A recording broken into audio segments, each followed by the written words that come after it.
Welcome back to the top news channel RF Update. If you find my video useful, don't forget to click like and subscribe. Macron cried out at the decision of Finland, giant finger to destroy the EU dream. After Finland gave him a big middle finger and crushed Macron's EU ambition, he departed red-faced.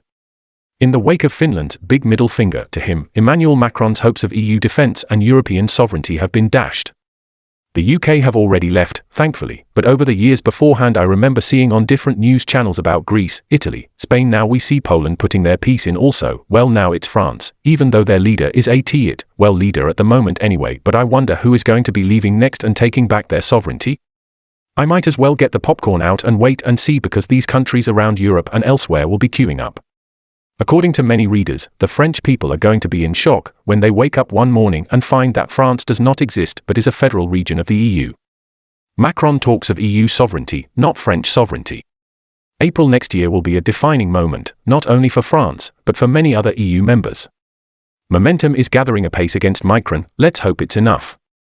Meanwhile, another said, it's been said 1,000 times over, if the EU stuck to being a trading bloc it would be a roaring success. It's Brussels' quest for ultimate power over its members that will bring them down in the end.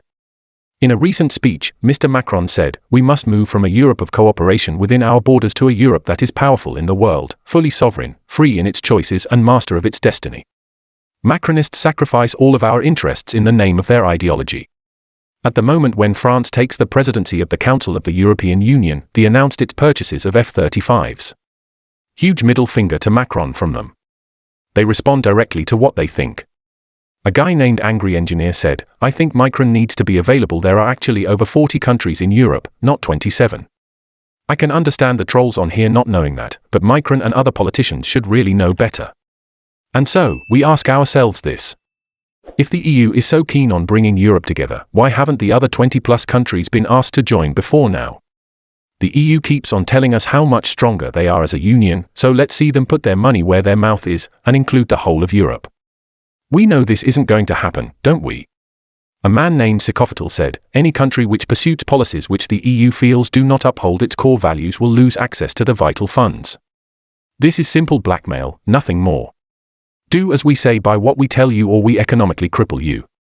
Compare that with Scotland. With Barnett formula disbursements, COVID funds and non-identifiable resources, defence, and so on, there are no strings attached. Scotland is so autonomous, except over reserved matters, that it can spend money however the government sees fit. The Gov in Westminster cannot even audit the books. Another concluded that any country within the EU should be able to have its own democratic system and that overrides any EU policy if it wants to. France and Germany have considered themselves as the leaders of a dictatorship of the EU.